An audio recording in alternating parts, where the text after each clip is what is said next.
Well, welcome everybody to tonight's webinar. Absolute pleasure to have so many different people here. Having a look through the list, it's great to see a different mix of sports from across the UK, which is great, not even just in Scotland. So that's lovely to see. Just a bit of housekeeping. As you may have heard, I wasn't aware we were live before there, but as you may have heard, we are going to record tonight's session. So hopefully you're aware of that. Other bit of housekeeping, if you could just keep your microphones muted whilst we're doing some presentations, that would be fantastic. Although there will be lots of opportunities to ask questions at the end of the presentations. There is also a chat function, which I think Will has already dropped a message into. So hopefully everyone will have will be able to ask questions in that throughout the presentation as we're going along. Just before I introduce you more formally to Mark and Will, just to quickly run you through Club Development Scotland for those that aren't aware. Some of you will be aware of what we do, perhaps others are less aware. So Club Development Scotland is the consultancy arm of Supporters Direct Scotland, which is a community benefit society set up to support community sport in Scotland. We were established in 2016 to provide specific sport to community clubs, and that's predominantly through guidance and services. Now, those guidance documents are accessible on our website, and we'll run you through the types of things we are doing to help clubs in Scotland at the moment. We are a social enterprise, we're a non-profit, so all of our proceeds go back into our work, which is providing guidance for clubs and helping them through building capacity. And we support all different types of clubs as well, so that stretches from the professional game to the grassroots game. In Scotland, we've worked with professional clubs like St Mirren, all the way down to very small grassroots unincorporated rugby clubs, taekwondo clubs, and the list goes on. So we are able to help everyone and anyone that's looking for some support, really. In terms of the supports and services that I mentioned, that's just a sort of a sample of the types of things we're able to do to help clubs.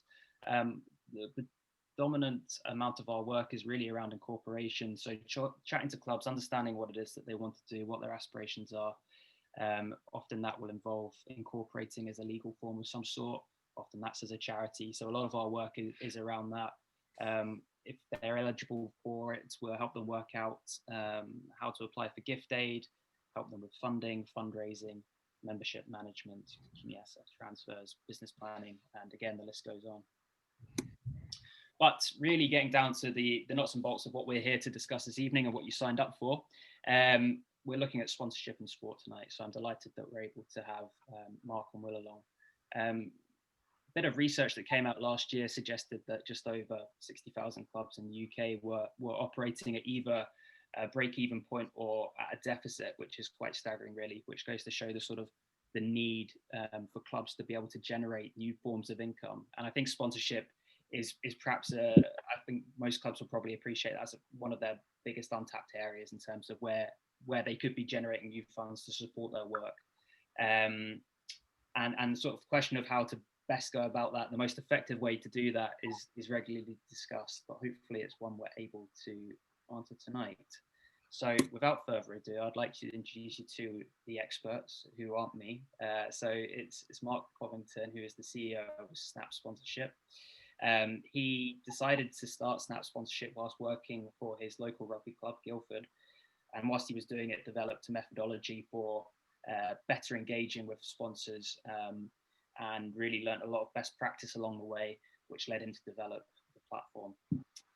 Will was doing an internship with Snap back in 2017 and almost went full circle, wrote his thesis around the value of sports sponsorship and the price setting and best understanding the methods for evaluating the effectiveness of those, and then went back full circle, as I say, and ended up back with Snap again after that. So absolutely delighted to have them both here this evening, and they're going to provide their expertise. So I'll hand over to them. Thanks, Andrew. Andrew, thank you very much. That's quite an introduction. I haven't seen that picture for a long time. That's 3 stone and 2 inches of shorter hair. So thank you very much. Ladies and gentlemen, thank you very much for taking time out this evening to come and join us. I'd like to start by saying that I genuinely hope everyone can go away with something this evening that will support the sporting organisation, the club that you represent, in some way from a financial perspective. And I very much hope that this evening session doesn't come across as this is Snap and this is what we do and quick, come and buy it. It's certainly not the intention. It's a tool here which I believe may well be able to support you. It may be something you don't need. It may be something that you're perfectly proficient at achieving using your own methods and the existing tools that you have. What we found over the last 8 years as a business, as Snap Sponsorship, is that we have been able to provide the knowledge and the tools and the experiences of other clubs throughout the UK. And by sharing that information and providing the tools, we've enabled what is predominantly a volunteer workforce amongst our clubs to be much more efficient with their time and deliver maximum impact with that limited amount of volunteer time that they can contribute. I'd just like to open up by just talking about a few generic things before we dive into showing you some of the platform and its functionality. And I'd just like to start by talking about some of the things that we've seen happen really successfully during lockdown at a number of the clubs that we work with at Snap Sponsorship. And I talk about phase one, or sorry, lockdown one, back in the early part of 2020. We saw a number of clubs utilising platforms like GoFundMe, like Just Giving, to great effect, encouraging members, fans of the club to give and to gift money to those organisations that were in need. And lots of them quoting different reasons for needing it. Some were looking to be able to top up furloughed staff that maybe were the few employed resources at the club, maybe bar managers, caterers. Others were looking to offset losses that they were going to make on external venue hire through the summer period when games weren't able to be played, or through winter period, depending on sport. And some clubs saw some really great success with that. I've seen Just Giving pages and GoFundMe pages raising more than £30,000-40,000 over the course of a week for some clubs. But we also got some really interesting feedback that not every club member is inspired or confident to drop money into an undefined bucket, an empty pot. And what we've seen work incredibly well is both on the Snap platform and offline is the opportunity to cover clubs' fixed costs being brought to market. And I'll show you some of that later on from a functionality perspective, but as I mentioned, can equally be done offline. And the things I'm talking about are simple insurances, utility bills, electricity, gas, insurances, just putting up these items as fixed costs that need to be covered, much like you would have a brochure for sponsorship items, maybe front of shirt, left sleeve, right sleeve, back. Cricket, it might be the wicket covers, etc. These items have been listed as available for sponsorship, so a member can come forward and sponsor the electricity bill for January 2021, for example. And it just gives that element of tangibility that maybe one of these Just Giving or GoFundMe type pages doesn't necessarily offer. That also said, we also have to appreciate that whilst we're not playing sport, we also have a considerable value as a club, as a group of members, that we shouldn't forget about just because we're in this situation where we're not playing, we're not training, and we have what we might perceive to be a lower value. We've got to remember that there are a lot of organisations who are trading very strongly, in fact, trading at record levels through this pandemic. And if we look at some of the government interventions around stamp duty holidays and what that's done for the likes of the estate agents in the country, those estate agents have still been transacting property sales.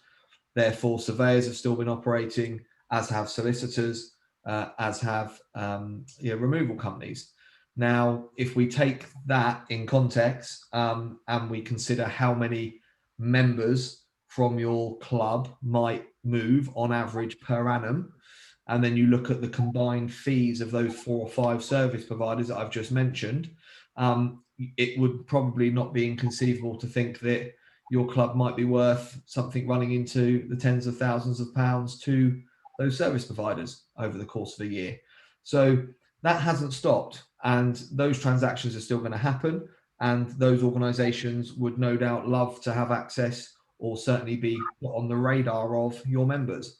So I would encourage you, if nothing else comes out of this evening, just to think about the things that your members currently buy from a product or service perspective, and look at how you can maybe look to target some of those organisations who haven't felt the pinch of COVID, and maybe make those approaches as your first action following this evening. And what I'd like to do, just to bring some of that to life, is just to show you a couple of examples of how, admittedly, this is using our tool, but how that methodology can be well placed, and has been well placed by clubs very near to you in Scotland. So if I select the right screen, there we go. Okay, you should now be seeing a screen pop up which has got Big Town RFC on the page.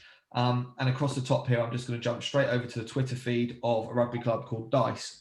Dice RFC are based in Aberdeen. They're one of the earliest adopters of our online technology platform. So back in 2012, when Snap was founded, it was born off of the back of My Local Rugby Club, as Andrew rightly introduced. My Local Rugby Club building a new clubhouse. That clubhouse cost us somewhere in the tune of £1.2 million, and we were £500,000 short of the funding we required to complete that build. And we were quite a mature club in terms of our size of membership, the way we operated commercially as a business, but our sponsorship was very much philanthropy and donation led. So we had lots of people who were ultimately members of the club who were very generously giving, with very little expectation of return. But what that meant was we tended to have fluctuating values, higher level of churn, and relatively low transaction values. And we needed to change that. We needed longevity, we needed bigger numbers, and we needed it quite quickly. And that was where I saw the opportunity in the market, not just for my club, but clubs all over the country in every different sporting discipline. And Snap sponsorship was born back in 2012. And fast forward 8 years, and we realized that, you know, it certainly wasn't something we could scale with human resource. There's 215,000 amateur sports clubs in the UK. And therefore, we absolutely needed to follow in the footsteps of Uber in the way that they've revolutionized the transportation industry, and the way that Airbnb has transformed the property stays business. So snapsponsorship.com was brought to market. And as I mentioned, Dice were one of our early adopters. Now, Dice had a really successful first year, moving from circa £300 to circa 9,000 in sponsorship. It really made them look very differently at the way that they operated. As the first club that signed up in Scotland, I jumped on a flight and came up, met with Phil over at Dice. Great guy, really passionate about the club.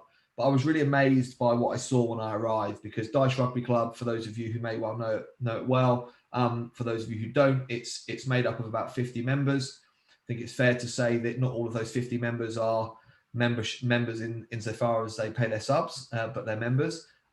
Their only thing that they own or claim to own is the ship container in the Asda car park, which is adjacent to the council rented pitch that they rent. The ship container was negotiated from the duty manager at Asda because it was falling into disrepair, and they said, if we give it a lick of paint, can we stick our bibs, balls and cones in it? And so that's what they own. And the clubhouse is the local pub. So on paper, they look quite unsponsorable, and not, don't particularly have a huge amount of value. And credit where credit's due. This year, Dice has spent some of the money they've made over the last couple of seasons in sponsorship to invest in a Velo camera, and this camera records a 180-degree angle. It does uses some smart AI technology to overlay some clips, and does some quite smart post-match analytics. And when they're not using that to enrich the experience of their players and record their games at a weekend, they're renting out to schools to use during the week. So not only have they reinvested that sponsorship money, they've also reinvested it in an area where it creates another revenue line for them. And it's another thing that I'd stress is very much worth considering, whether it's as simple as buying a really good coffee machine for the clubhouse, which then generates revenue, or whether it be in their instance generating revenue via the hiring out of a camera that they've brought. But that was inspired by the conversation I had at the start of the season with Phil, which went along the lines of them having concern about what their value was in light of not being able to play any games, in light of them not having a full-time fixed premises whereby they can have branding and advertising items plastered across billboards, which might naturally take huge footfall. Yes, they are adjacent to an Asda, and in a normal circumstances, had they owned their ground, they could have had some great branding up of sponsors to be seen by the huge footfall of people that go into the Asda, but they simply don't have that luxury. And they were concerned about, what proposition they'd be going to market with. And I draw your attention to the screen that I'm sharing, and this is a tweet that came out off the back of a conversation I had with Phil, because I asked him the question, well, how many of your members drive cars? And for those of you who know where it is, you wouldn't get to it without driving. And therefore, it was a kind of loaded question because I knew what the answer was going to be. And the answer was, about 50. And if you go on the internet and you search on Google, what's the average failure rate for an MOT, you can find out. And then you can also find out what the average remedial works costs are for MOT failures. And you can start to do some really basic mathematics and work out that Dice Rugby Club is probably worth about £5,000 a year to a local garage in just simple MOT servicing and repair works per annum. And therefore, we kind of planted that seed, and Dice went out with this post. They'd originally used our social sharing tool, which I'll show you in detail later, to promote the fact they had water bottles available for sponsorship. They then quoted their own tweet using the hashtag local garages. Said alluded to the fact they'd make a great partner, and then they listed out a whole series of local garages near them. And again, you can find these by simply Googling garages near me. It will come up with a list of garages, and you can work your way through them, go to their website, see if they've got a Twitter page, and take the handle and tag them into the post. And then you'll see here as we go down, someone here at Snap commented, suggesting that there was a value to be had. And then CG Garages Dice get in touch the same day, 8th of July, the same day that this post was originally published. And the email was sent and this deal was done.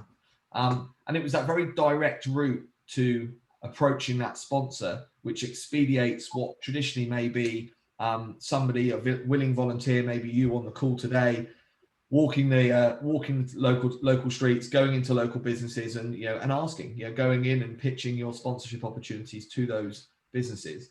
Now, that's very labor intensive and comes with varying levels of success. This post has been sent from the comfort of Phil's house, probably from the palm of his hand, from his mobile phone, and he's spoken to directly, because that's going to have gone ding in the hand of and the palm of the owner of that business or the head of marketing at that business for all of these 10 or so garages simultaneously that he's tagged. This wasn't an isolated situation, because if I go back to Dice Rugby Club, if I go back into Dice RFC's feed and I scroll down to that date, not only was there that original piece of success with the garage, it really spurred them on to apply the same methodology to just the general outgoings from a product and service perspective of their members. And as you'll see here, this is back to that post about garages, but then if we scroll up a couple of days, you'll see that on the 11th of July, they said it's been a super busy day, seven sponsorship deals today alone, and still positive for more to come. And this was just a case of simply looking at the products and services that have been recession-proof and COVID-proof that their members are still buying on a routine basis. And if we start scrolling up, we'll see who some of those are. So people like the window cleaner. I'm sure I certainly can't speak for everyone, but personally, my window cleaner has still been coming for the last year to clean our windows because we want to do the right thing and try and keep this guy employed as well. So this guy's come in, this window cleaner's come in and sponsored the number 9 shirt for the season 2020-2021. There's no rugby being played, but he's now been promoted to the 50 members at Dice and their friends as a potential window cleaner. And again, without wanting to stress the point, it really is just about exploiting the products and services that are regularly purchased by your members and then looking at who those businesses might be. again, I just want to show you here Watsonians Cricket Club, again, up in Scotland. It's really here just to highlight the fact that that knowledge sharing that we hang our hat on here at Snap, the ability to just cross-fertilize great ideas across all clubs in all sporting disciplines at all levels of performance across the UK. So you'll notice a distinct similarity to this post. Watsonians went one stage further because they've actually detailed some price points and potential values. So they've just done the actual mathematical equations in the comment down here, but they were just looking at hairdressers and they've tagged here, half a dozen or so local barbers. And they've said, well, if 10% of our 200 members come and got their hair cut, an average cost of £10, 12 times a year, £2,400 worth of potential revenue for one of these businesses. They've also secured, since being on the platform, a pedal bike shop. And that was, again, simply tagging some pedal bike shops and suggesting that their members are looking to keep fit when they're not playing. And, cycling's a good way of doing that, and they're going to be looking to buy bikes. So that's some of the outcomes that we've seen in terms of, COVID-proof, recession-proof comms, which has engaged sponsors in what's been a particularly difficult time. Just looking at sponsorship slightly differently to what we may have traditionally done with regards to kind of the front of our match shirt, which is very often in lots of people's minds perceived to be the most valuable opportunity that clubs possess. So that kind of concludes a bit of an overview piece on just, hopefully sponsorship, some other opportunities outside of that with Just Giving, GoFundMe, thinking slightly more laterally around, products and services that your members might want to buy rather than things that may have traditionally gone out for sponsorship for. And then finally, just how we go about targeting some of those businesses using technology to expedite what might have been a labour-intensive process previously. Just coming on to the actual technology itself and what Snap's done. So we've spent a number of years with R&D with a number of clubs from all different sporting backgrounds. We've currently got members here on the snapsponsorship.com website that span GB sailing, GB bobsleigh, GB triathletes, so all individual participant sports, right the way through to in the Premiership. We've got London Irish in rugby, and then we've got tiny clubs like Dice with sub 50 members. So whether it's individual sport, mass team sport, and whether it's performance or whether it's very, very much grassroots participation, the fundamentals of sponsorship and the functionality that we've developed spans all of those to support, as I mentioned at the very start, maximising your impact as volunteers whilst minimising the time required to do the work. So what's on the screen now is a Snap Sponsorship Club profile. It's a fictitious organisation called Big Town RFC. There's no relevance to that whatsoever. It's just to demonstrate for the purposes of getting around some of the functionality this evening. So if someone comes and registers on snapsponsorship.com, they will come to this screen. And on the left-hand side, the first thing I want to just show you is how that onboarding process works. So to allay any fears or concerns around the ability to build what it is that I'm ultimately going to be showing you this evening, because I think on the face of it, like all technology products, depending on your level of technology experience and your how used to building things like this you are, it might be perceived to be quite daunting. But I'm really pleased to say that we've had a whole range of people independently build their profiles using these support tools. So when you first come in, it will automatically launch this knowledge base on the left-hand side. And when this launches, you'll see that it's got a whole series of tasks here that need to be completed. Many of these have already got a strike through because this profile's already been built. But if I were to click on one of these for the sake of showing you, let's go to create an opportunity. It tells me to come over here and click the main menu. And when I do so, it takes me to the relevant area, assets and opportunities. And then it takes me into here, gives me a video overview of how I go about doing it. And when I click start, it then takes me through click by click. And all of these little question marks tell me exactly what I need to put in each box and where I need to go next. And it walks me through the entire process. Should those walk me guidance items not get you where you need to go, You can come up here and speak to this little AI robot. You ask it a question, it will serve you pretty good guidance. You can ask it the same question in multiple different ways, and it's fairly good at orientating you to the right piece of guidance information. And failing both of those, down in the bottom right-hand corner, we've got humans. So there's plenty of the people in the team here at Snap. This is manned almost round the clock.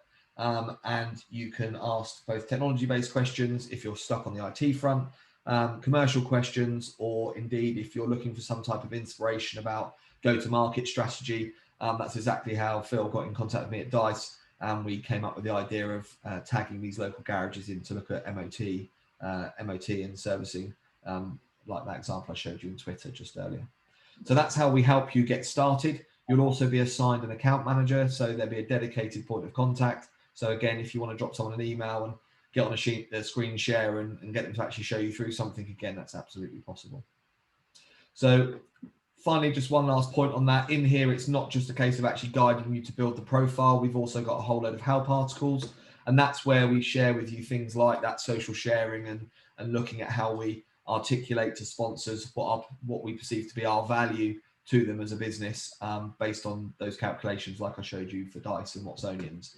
And that's also complemented by a library in here. But this library will eventually be consolidated all into the knowledge base. But there's plenty of information of all the successes that people have been having all around the UK that we share with you.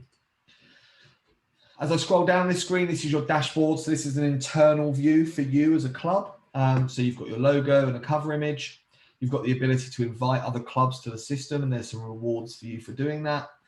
We do offer a service to build the profile for you. I would actively encourage you not to spend the money in asking us to do it for you. What we found is that it's very much, we see a lot more success with clubs that have individuals who go ahead and build their own profile, because they just buy into the system far more and they have a better understanding of how it works if they've built it themselves. We come down to the go live section. This is obviously fully green. This bar is fully green because it's already been completed. But if I very briefly click into here, you'll see that building this entire profile is on the basis of these 4 tabs being complete. It's a really simple form. We just populate the information. And once we've got across these 4 tabs, we'll be in a position where we're 100% complete and we're ready to go live. You request go live, it comes to us for vetting. We'll provide any feedback that we think is relevant and needs to be changed before we publish you to the outside world. And the point at which it's ready to go, we can then publish it. Moving further down, we've got our sponsorship goal here. So in this particular case, we're looking for £500,000 by February. So a big audacious goal. It's going to be clearly very difficult for Big Town RSC, but of course this may well be, and it is for many clubs, it's £1,500 because they're looking to just offset the cost of some hire for training pitches. These numbers are, as I say, entirely fictitious. So don't be daunted by the £500,000. It could be that it's 5,000, 10,000, or £1,500. We've got social sharing here. So this is, I'll come back to this because it's a pretty major piece of functionality, but this is how we tell the world that we're open for business. Moving on down, we've got all of our deals. So you may well currently manage this in a little black book. It may well be in someone's mind, or it may well be on an Excel spreadsheet, all of which are perfectly credible and work perfectly well for many, many people.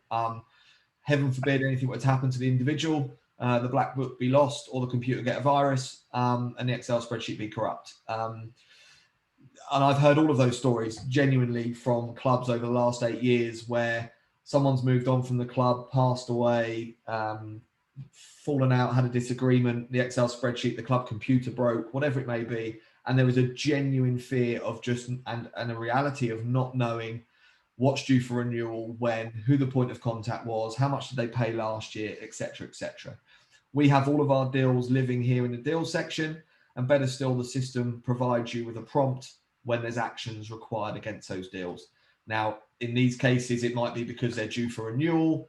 Equally, it may well be that there is an item within the contract that is a deliverable that was due in January, and therefore it's giving you a prompt to say, don't forget you've got XYZ organization due to be providing sampling at halftime to the fans on the sideline. It's a juice brand, and they're giving out little juice samples at halftime, and all of that information will prompt you for those deals. We've got our messaging here, so the ability for communication between the sponsor and you as a club to be captured and recorded. We've got our assets and our opportunities. And this is really the digitization of what historically might have been your sponsorship brochure. So if we use an example here of, it may well be that there's 2 or 3 volunteers that work in the sponsorship space for your club. You might have designed a lovely A5 glossy brochure, had 100 copies of it printed, and between the 4 of you, you take it to market and try and secure some sponsors. Now, as admirable as that is, and I've been there and I've done it, and that's exactly how we used to do it for my rugby club 8+ years ago. But when somebody's successful in selling the item on page 2, the reality is that you've then got 99 other copies that have got page 2, which is redundant. And unless the 4 of you are communicating really well together, it may well be that the other 3 of you are still trying to sell the item on page 2. And the beauty of this, it just digitizes it and propels it forward into the 21st century, and we can build all of our inventory amongst our assets and opportunities here. An asset is essentially the holding container which holds your opportunities. So if we were to use football as an example, we might have the first 11 football shirt. That would be the asset, and the opportunities would be its chest, the back, the left sleeve, the right sleeve, and so on. And it's the opportunities that we can actually have sponsored. We've then got our tasks. So if we were sponsoring a shirt, for example, here's one, a deal that we did earlier. So somebody's got to provide the visual proofs to the sponsor to sign off, and then ultimately they've then got to be printed. So we can create some really granular tasks as a project management tool to make sure that all of the things that need to happen to make sure the sponsorship and the partnership is a success gets done, and gets done by the right person in a timely fashion. Moving back up, so if at this point we've digitized our inventory, we've got a Snap profile. If I was to draw the analogy to high street retail, we've essentially just leased or purchased our shop. That's getting a Snap profile. We've then put all of the stock on the shelves, which is like building out our assets and opportunities, all of our inventory. That's like lining the walls with all the fantastic clothes. And we've got the staff in the shop, the tills are switched on, and now we need to tell the world that we're actually open for business. And the way we do that at Snap is with this social sharing tool. Now, a number of you will probably be familiar with systems like Hootsuite or Buffer or TweetDeck, and you'll see some obvious similarities here with what we've done. However, we built this as we built the whole system in collaboration with volunteers just like yourselves. And one of the pieces of feedback we had about communicating outbound was, that just because you're volunteering around sponsorship, it doesn't mean you're a wordsmith. It doesn't mean you are capable or willing to write copy. You might not know how to use social media in the sense of creating hashtags or linking URLs back to pieces of content. So we've tried to do all of that work for you. So it goes a considerable step further than the likes of these aggregation channels like Hootsuite and the like. Not to mention the fact that great systems, and they are great systems like Hootsuite, purely aggregate the social media channels. They don't produce content for you, and you'll pay £99 a month for a multi-user license there. This is a piece of functionality that we include within our package use. So here I can connect Facebook, LinkedIn, and Twitter. I'm going to select just Twitter for the sake of showing you this evening. I can use a suggested text that Snap's already written. It might not be the right tone of voice. You can absolutely edit it as you see fit. You can go in and post at that stage, and you can simply get it straight out to your Twitter feed. Alternatively, I could use that suggested text, but it might be that I want some promotional media, and it might be that I'm a cricket club. I can simply filter by cricket, use one of our images, and post again. So that's just literally telling the world that, hi, we're on Snap, check out our profile, click here, and it will take them straight to your page. I can also promote my opportunities. So once I've built that inventory, and like I mentioned earlier, it might be that it's the first team shirt, and it might be the team shirt. I'm going to use this left sleeve example here. Now, if I select that left sleeve, it comes up, it shows me the image that's associated with that opportunity. So I haven't had to go and find an opportunity image. I haven't had to write the text, because you'll notice here this is all changed because we're now selecting opportunities. I still have the ability to edit it as I see fit, and I can post it. And that goes off to my Twitter feed as well. Finally, we've introduced the ability here to thank and acknowledge or communicate with sponsors. So if I choose Zetra, again, it's pulled through the relevant image, in this case, Zetra's logo. It's changed the text, which includes a link to their channel. So when I post this, it's actually going to go ding in their hand, on their palm, because they're going to get a notification saying that Big Town RFC has mentioned Zetra in a post. But we went one stage further again here because we've introduced scheduling. And why clubs suggested they wanted this is very often volunteers are wearing one of many hats on a match day. And if we wanted to acknowledge, thank every sponsor in the lead up to kickoff on a Saturday, that would be a very labour intensive task for a volunteer that might also be hosting sponsors on the day, standing on the gate, collecting gate money, car parking, and all those other jobs that volunteers typically end up getting roped into doing. Heaven forbid actually just standing on the sideline, enjoying a drink and a bacon roll and actually enjoying watching the game. So here we have the ability to schedule this post every Saturday, going off at half an hour intervals all the way through to 2022, and we click post and that's done. And if you imagine, we could sit here at the start of the season for 10 minutes and post on a recurring basis for every single one of our sponsors at half an hour intervals in the lead up to kickoff on a Saturday or Sunday or wherever it may be, and forget about it for the rest of the season because we know it's going to happen. You can always go down and see your calendar, so you know exactly when which sponsor is going to get mentioned. And better still, you can go in and change it. So it may well be that the sponsor wants a particular message mentioned on a particular period in time. You can go in, edit the content, the days, the times, or indeed remove it altogether. If I just pop over to our feed now and just refresh that, we see that content that I've been posting as I've been showing you 2 minutes ago here, pulling through. So all of that stuff was happening in real time. Excuse me.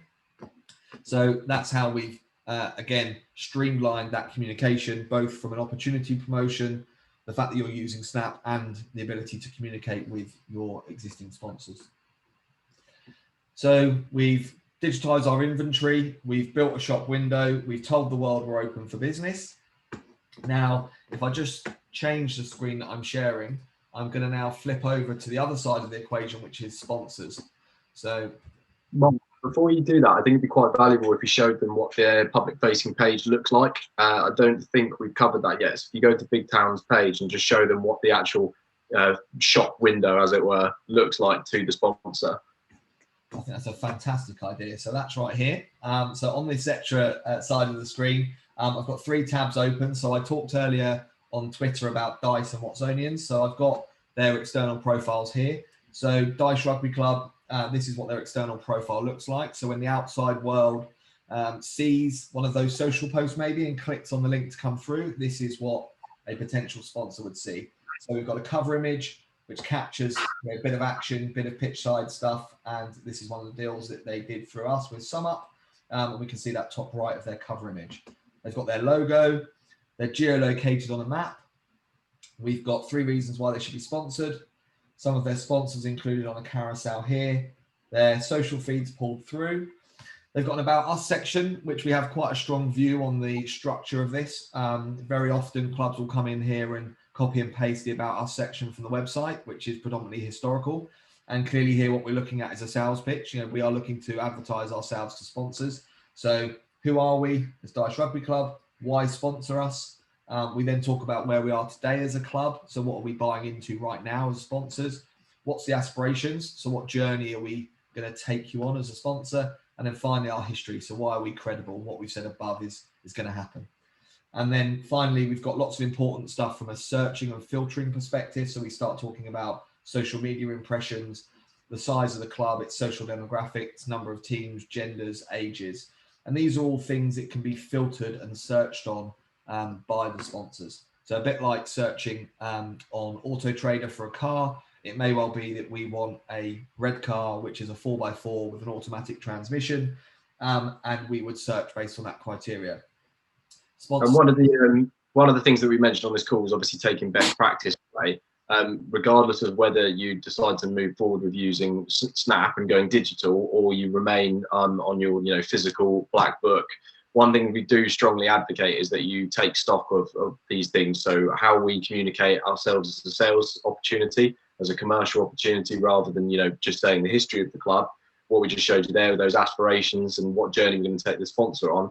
But then also just a bit of breakdown on what our social demographics are at the club, and then the reach with our newsletters and stuff, that will really help you basically communicate that you are a commercial property to any potential new sponsor. And furthermore, you can show them how you fit their objectives. So if they want to target women only, you can show that you've got women's teams and X amount of women's members. If they want to target youth only, you can say how many youth teams you've got and how many members that you have within those criteria. So it's doing stuff like this, just a bit of legwork to break down the demographics of the club and our reach and etc. So we can appeal to sponsors from now on into the future. Thanks, Will. So very similar looking profile for Watsonians Cricket Club. And if I just pop back to Dice, come down here, because I know they've got some opportunities still available. So down within their people and their player sponsorships, you can see here they're under this category of asset people. They've got player sponsorship. And if I go to the fullback, I can go into this opportunity card. I can see here as Zetra, I can go in and play around and look what my logo might look like on their shirt. I can see some information about what sponsoring number 15 entails, what the process is, what the benefits are, and I have the ability to express my interest in this opportunity at that point. So that's what an external profile looks like. If I come into this search environment here of Zetra, this fictitious potential sponsor, and I look for Big Town RFC, I search for Big Town RFC, and it shows me the opportunities that they have available. Now, there is obviously a huge array of very random items in here, corner flags in football, cricket stumps, and rugby shirts. So, of course, these are all fictitious and dummy opportunities. And I'm going to go a couple of pages further down because I just wanted to highlight again the point around the ability to list here things like electricity bills or covering fixed costs for bar managers or cleaners, etc. Because there really is no limit to what you can list. And again, this is something that you certainly wouldn't be including if you were paying per page to print digitally printed brochures, because it simply wouldn't be economical to do so. But here we have a completely infinite number of items that we can include in our inventory, so it doesn't preclude us from doing that. So if I was to take this November gas bill and view that one, I can come in here and I can express interest. And in doing so, it brings up this little form, and I can write what I like here. And I'm sure I'd write something, much more considered than, "Hi, I'm interested." But again, for the sake of showing you, I'm going to do just that. And that fires a message off to the club. And if I switch over again and just share the other screen, you'll see that I have a new notification. And that notification is up here on the top bar. Now, of course, we know that people aren't sitting staring at the screen waiting for opportunities to be to have an interest expressed in them on the Snap platform. So as you'd expect, these are accompanied by emails. So an email would have hit your mailbox, telling you that Zetra has just expressed an interest in sponsoring your November gas bill. You come in and you see it was here. So 31 seconds ago that happened. I click through and it brings me to this screen, which is our deal negotiation screen. Now, if I respond, that's essentially like accepting a LinkedIn request. So them saying, "Hi, I'm interested." They've approached me. I respond saying, "Great." It's like accepting that LinkedIn request. So my deal is now essentially in negotiation. I have here on the right-hand side the contract type. So I can choose a handshake agreement. If someone's sponsoring the match ball at the weekend for £20, no one wants to see a contract. So we can do it on a good old-fashioned handshake.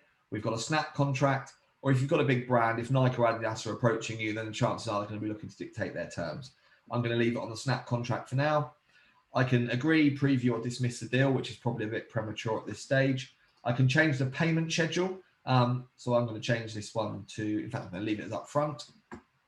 I can go down here and I can look at the other opportunities. So I can add other opportunities into this deal. So it might well be that I also want to pay for the cleaner for £3,200.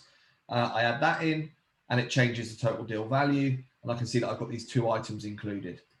We've then got our activations. And I talked about a cover on that, Mark, on the adding opportunity side is actually through that chat function. What we'd be looking to do, as you would do elsewhere, is to work out what the sponsor's objectives would be for sponsoring you, or try and just divulge basically what their aspirations are as a company, and whether you have anything else that may help them with that. Obviously in this example, sponsoring the November gas bill is obviously more of a philanthropic kind of donation. But it may be that they want to get some sort of exposure for it. So we could, if we had that opportunity that was available and it wasn't sold, add in a pitch side board, or we could add in, you know, the flags around the side of the pitch, or maybe it's just a full page spread in our newsletter. Those kind of things, by having a conversation with them, whether it's through the platform or not, to try and divulge where they want to take this partnership and what they're trying to get out of it, will really help you when you can basically put together a package. And then not only that is that a benefit to the company, it's a benefit to you, because you would be generating additional revenue than you would have done if you'd just gone, okay, great, you can sponsor that November gas bill. By having a bit of a conversation, we've actually upped the amount that we're selling to them, and therefore getting more revenue, not potentially just for 1 year, but for recurring years if the sponsor decides to renew. So we can pick up on that in this activation section, because we can, I mentioned earlier, we can use this very tactically. So it could literally be as simple as you know, sending them the gas bill so they can see the value and how much it is that they need to pay. Or using Will's example, it may well be they've got 2 items there which are you know, not your typical front of shirt, left sleeve or right sleeve, etc. They are non-tangible items, and therefore it might be that it's social media posting. And we might put a pound value against that. And then within that, we can look at the tasks that make up that social media posting. So the task might be provide the content. We give that to the sponsor because it's their responsibility to provide the content. It's pending and we need it by the 16th. We'd add that in. It may well be that we need to load content onto social. That would be the responsibility of someone at the club.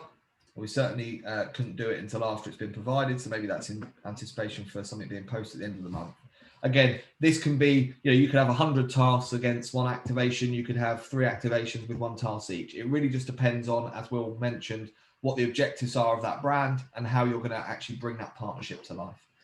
If I shoot back to the deal, I can now see that I've got a deal with a value. It may well be that we negotiate on the price and we reduce that and we can update it. You'll notice that every time we change something fundamentally in the deal, that it updates it with a timestamp in the transcript of the conversation, which is important. We've got the items that are included, the payment method, the payment schedule, the activations. And if I preview the deal at this point, it launches a new tab and shows me this contract, and I can see who the 2 contracting parties are. We've got some mutual vanilla T's and C's. And as we come down to the schedules, we've got who the 2 parties are, the opportunities that are included in the deal. We've got the payment schedule because we've done it all up front. It's 1 number. If we'd amortized it over 12 months, we'd have 12 line items there for the monthly installments. We've got the activations, and then we've got a transcript of the conversation. So there's no ambiguity about who said what, when, about what we were going to do. Now, if I'm happy at this point, I can agree the deal. And by clicking agree deal, it locks it down. I can now only cancel or preview. And if I would just very briefly jump back across to the sponsor side of the equation again, you'll see that they have the notification that one of my deals has been agreed by the other party, and they can simply preview, confirm agreement or reject agreement. Now, at that point, if I accepted and confirmed this agreement, it would send off the contracts via emails to both parties, and it would prompt you as the club to raise your invoice to collect payment from that sponsor. So just recapping again where we've got to so far. So at this point, we have digitized our inventory. We've got our shop window. We've got a Snap profile. We have told the world that we're open for business. Someone has seen that. They've engaged with us. We've had that negotiation. That negotiation has resulted in a deal being done. And then finally, we need to report on that because, again, I draw comparison to lots of feedback we've had. You know, it's 7:30 on a Thursday evening. We've got the committee meeting at 8:30. I'm rushing home from work. I'm jumping off the train. It's pouring with rain. I haven't updated the Excel spreadsheet. Well, no need. We can go straight into this menu here. We can come down and we can look at our sponsorship report. In one place, digitized in real time, we have all of our deals when they're due for renewal. We've got a little summary table at the top, which we can export to PDF or CSV, send it around to the committee. And as we go down here, we've got every line item, every deal in detail. And if I expand all of these, you'll see that every single deal has the opportunities, the start and end date, the value, the activations and tasks. Anything that's overdue is ragged with a simple red, amber, green color code so that we can see exactly where we are with each of our deals. So that reporting piece is taken care of. We don't just deal with the future deals, which are secured after starting to use Snap. We also have the ability to load all of our existing sponsors. So here, when I go to creating pre-existing sponsors, I can come in. It may well be that you're sponsored by HSBC, or they're already in the system. It may well be that you did a deal based on a handshake. They might have paid you monthly. It might be that they sponsor your stumps, and there may be one activation, print stumps. I create that and give it one task, provide logo. I assign that task to the right activation, to the right person, say it's pending, and create it. If I go down now to this deal, I can see that I've just created, as you've just seen, very, very quickly, a complete deal with HSBC, which is paid monthly. They sponsor the stumps, and here's the activation. This is the task.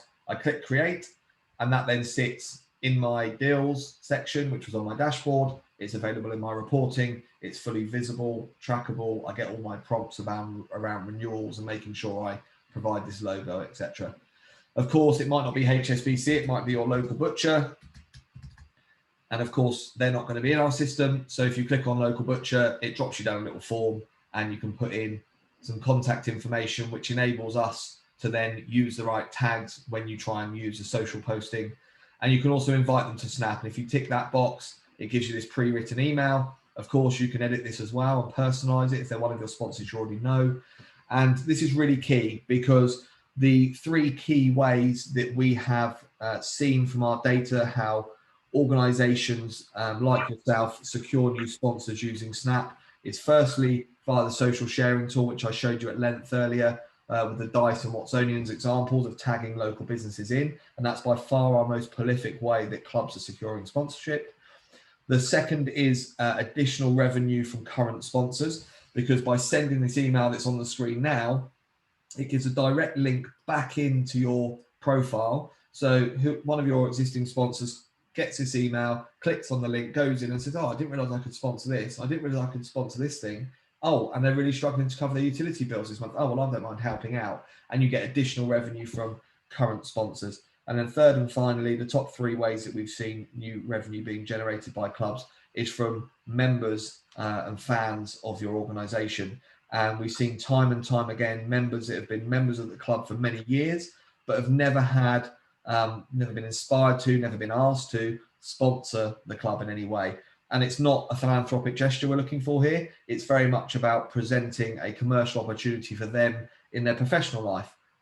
That yes, of course, it may well be that they're swayed by the emotive connection they have with the club, but you are genuinely providing a compelling commercial opportunity for them, which if they do have to go into their place of work, whether they're the CEO or someone junior, it may well be that having this digitization, this professionalism, helps them in justifying that investment decision from their business into something which they are clearly personally connected to. So that's pumping in our existing sponsors. Now, there's a whole series of other functionality here, which we simply don't have time to go into this evening. The one other I draw your attention to is the ability to invite other users. And another key statistic is we're seeing great success from organizations that have 3 or more users registered on the profile. And the simple reason for that is many hands make light work and certainly generate some accountability. So, getting more users registered from your organization, you can have different security levels. So it might be that one person remains responsible and in control of actually doing deals, but you can have other, it might be you have your social media person access, giving them access. It might be that you have various people from different sections of the club, different age groups, able to come in and do some of the legwork on loading opportunities, etc. There's no additional cost to that, which brings us neatly onto the commercials. So access to the Snap platform is £9 a month. That's £108 a year. The reason for that is the Sport Recreation Alliance did a survey back in 2018, and the average cost of being an adult participating member across the 215,000 clubs in the UK is £108 a year. So we fixed our price to that. We will always look to track the most credible piece of data we can find, which tells us what the average UK membership cost is. And that's where we base our pricing. With the promotional code that you can get from Club Development Scotland, that's reduced from £9 a month to £8.25. So essentially 12 months for the price of 11. And that's with the promo code Club Development Scotland, all in lowercase, which can be entered at the point of checkout. There is no minimum contract period, so you can sign up, pay £8.25 in 29 days' time, decide it's not for you, and cancel your subscription. You can also be assured that there is no way of paying Snap any more money than £8.25 per month. There is zero commission on sponsorship deals, so whether it's £10, £100, £100,000, you keep 100% of the revenue you secure. So we have genuinely tried to make this a no-brainer for all clubs to be able to professionalize the way in which they manage existing sponsors, gain access to best practice and the best knowledge available, and giving them the best tools to make their lives easier and more effective with regards to securing sponsorship for their organization. That's a lot to cover, and I'm conscious that I've been going pretty quick through that, and it's probably a lot to take in. Will, just before I stop sharing my screen, have I missed any is there anything glaringly obvious I've missed functionality-wise? No, I don't think so. There was a couple of things that I wanted to say, but nothing you've missed. The first thing that I wanted to say is I actually had a question on another webinar last night, which, now that I've thought about it, is actually quite a reasonable question with the answer that I spin to them. The person asked whether Snap provides any help with their logistical side of running a club, or acquiring basically new kit sponsors or not kit sponsors, sorry, kit providers and flag providers, and so stuff that was more equipment based or logistical for running a club. And the answer that I spinned on them was, obviously Snap is a sponsorship agency. We run this web-based platform, and there's an event side of the business as well. So no, we don't provide any advice on the logistical side. But the beauty of sponsorship is those activations that we showed you earlier, and how we assign those to a sponsor. So it could be, you're taking their example of flags, that you sign a new flag sponsor for the year, and you need to physically go and get new flags with the sponsor on. There's no reason why we can't, and I would actually encourage you to apply that cost to the sponsor themselves. So we're able to go and buy, if it's a rugby club, you might have 2 pitches, and that's probably about 12 flags with the new sponsor's logo on. We can say to them, as we're doing this on behalf of you, it's the new sponsor, it's going to cost us £50 to get all of these printed, made up for you. That cost is on you to cover, so that we can actively promote you around our ground. The other example that I gave them was with a kit supplier.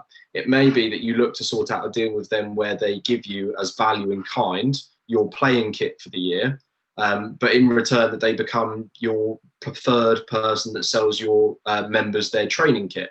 So all of your members have to go and buy their tracksuit bottoms and their hoodies and their training tops and etc. But they're actually, instead of you having to go and buy your playing kit from them, they give you that in return, because you're actually adding, additional commercial revenue to them. And the only other thing I wanted to cover was, we've touched on it, but one thing that I'd encourage you to do in order to help your sort of sponsorship experience at your club, is turn your mindset, which is generally quite common, from what does the club need, to actually, we've discussed this already, but what do our members need? But then also, what do local businesses need? So if we can turn our mindset into what products and service are our members using day in, day out, whether it's at the club or on their journey to the club, or just in their day-to-day lives, and look for those products and services, companies that provide those, and then target those for sponsorship.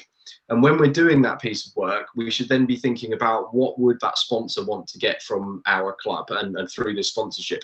So if it's a local garage that sells used cars on a Saturday or a Sunday when we're playing a game, they might want to bring a couple of high ticket cars down, park them in our car park, and basically use that as an opportunity to show them to our members. Using another example, if it's a local butcher, they may want to come to us in the summer months at our club and run taster, barbecues and etc. And if we can think in that way of what would a sponsor be able to, what would a sponsor be looking to get out of this, we can think of some quite clever activations that are not only going to add value to our club, but also add value to the sponsor themselves, therefore creating a better relationship with those sponsors, and hopefully they renew year on year, so we get recurring revenue to our club to put back into the sport. Guys, I'm just conscious of time, and I just wanted to say that, as I said right at the very start, I genuinely hope that there will be some information that you can go away with this evening, whether you choose to apply that using the Snap tool at £8.25 a month, or whether you choose to go and apply that using your own Twitter feed with a little black book. There is no right or wrong. If you think the tool can support and help you do that quicker, more efficiently, more professionally, we'd be delighted to welcome you on the system.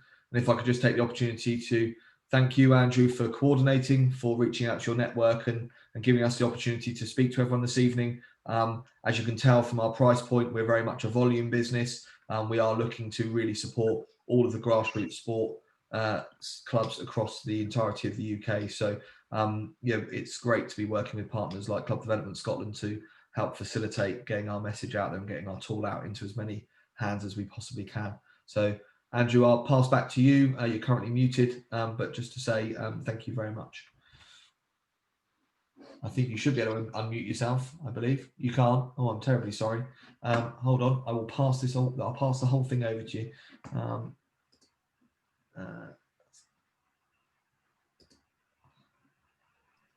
There we go. Thank you very much.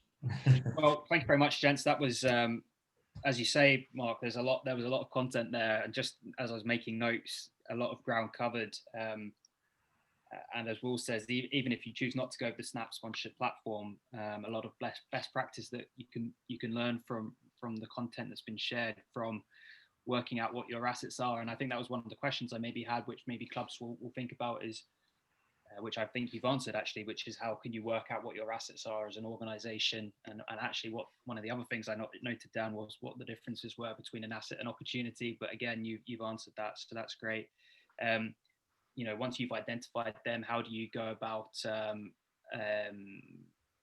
approaching companies, and how do you go about identifying the companies in your area? So again, that was all covered. So as I say, huge amount of content there, and I think applicable to any sort of sports organization as well. So thank you very much. I think what we'll do now is just throw it open to the floor, and answer any questions and throw them back to you guys, if that's okay. Absolutely. That's cool. I encourage. Seeing there is just, is this being recorded? And yes, it is being recorded, and we will get this sent out to anyone on this call, and then anyone that missed this call tonight. Yeah, so the call is, so it is recorded. I know it's going to go up on the Club Development Scotland YouTube channel. This webinar software we're using this evening will also automatically send you this in a follow-up email following the conclusion of this evening's event. If there are any questions from those of you who are on the call this evening, if you want to quickly fire them down into the chat channel, Will, if you want to call them out, very happy to take any questions that you have, either on what you've seen this evening or just more generically about sponsorship, or maybe something specific about your club. If there's anything we can do to help for the remaining time that we stay on the call, I'm very happy to take any questions. I'm happy to ask a question in the meantime, Mark, if that fills a gap whilst people are maybe scribbling their thoughts down. Sort of more generically, I guess, is which clubs have been most successful when it comes to sponsorship, and why? What's the kind of the crucial point of it, really? Okay, I'll stick with one, because not only because it's local, but it also, and we've seen them tonight, but also I think sits firmly in the camp of answering your question. Dice have been very, very good, and I'll pick up on a number of reasons why. Generically within the system, and again I think I mentioned it, but having multiple users sharing the workload, and generally having multiple people focused on one job generates some accountability. That's certainly been a success factor that we've seen. Having a really diverse portfolio of assets and opportunities with varying different price points of entry, and I'd elaborate on that point slightly further by saying, having low cost items, low entry points, means that we don't preclude anyone from getting involved. Now, that's not to say you can't grow that revenue within that partnership. I'm a massive advocate in bringing people in on relatively low rights fees, and then having some sort of shared risk. So, having some skin in the game, as I call it, and then there being some win-win for both parties. If we can really work hard as a club to bring to life that deal and really deliver value to that sponsor, and have some sort of upside that can come back to us as a result of that success, And I'll give you an example of that. I've got a, and I'm going to give you quite an elaborate example. And again, please understand that just because I'm going to talk with relatively large numbers now, that can absolutely be applied to, let's stick with another thing we talked about tonight, the local butcher. If the local butcher sells lots more meat as a result of a referral code because you've done a great sampling session at half time on a barbecue, like Will mentioned earlier, that's equally a great deal. But I'm going to give you a live example of something we worked on down here in Guildford. We had a stockbrokers, which was a company called SI Capital. They were a group of ex-City guys who came out and started a stockbroking firm in the Surrey Hills. They sponsored the local cricket and rugby club, and they ran wine tasting evenings with members from very specific age groups, having targeted those age groups based on their buying cycles. So they went for the older teams, the vets, to talk about investments, pensions, etc. They then targeted some of the very young age groups to speak to their parents about investing for children's education. And of course, that only works with a subset of society, I understand, but it's just, again, by way of example. They came in for a sub £10,000 sponsorship of a balcony at this particular club, but they took £2.2 million under management in the first 12 months of sponsoring that particular rugby club. Needless to say, that resulted in two things. A, they then expanded that out into cricket to give them 12 months coverage through the year, but it also meant that the second year's renewal and some upside at the rugby club, where they took all of that money under management, was significantly uplifted in the renewal period. So multi-user access, accountability, low entry points, shared risk and upside. And the other thing I would say is just about proactivity. I'm not going to, for a second, going to sit here and say, pay £8.25 a month, get a technology product, sit back, wait for the money to roll through the door. It won't happen. It won't happen with any tool or any system in any walk of life. There will always be an element of work required. And hats off to people like Phil at Dice. You know, they've been proactive. They've used that social sharing tool, albeit with an efficiency, a speed, and an accuracy which they couldn't have done without the use of and the support of the tool. But they've done it. They've still had to put the work in to create that awareness and generate that momentum. So they're the three top things that I'd probably pick up on. Perfect. Will, have we had any questions come in? No, nothing yet.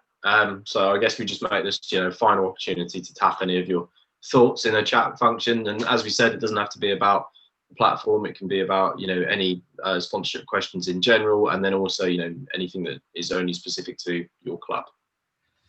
It's either that we've done an exceptional job of covering everything, or we've bored everyone to tears and they're on the keyboard. They're watching EastEnders in the background or something like that with it on mute, and they don't know that we're asking them for some questions.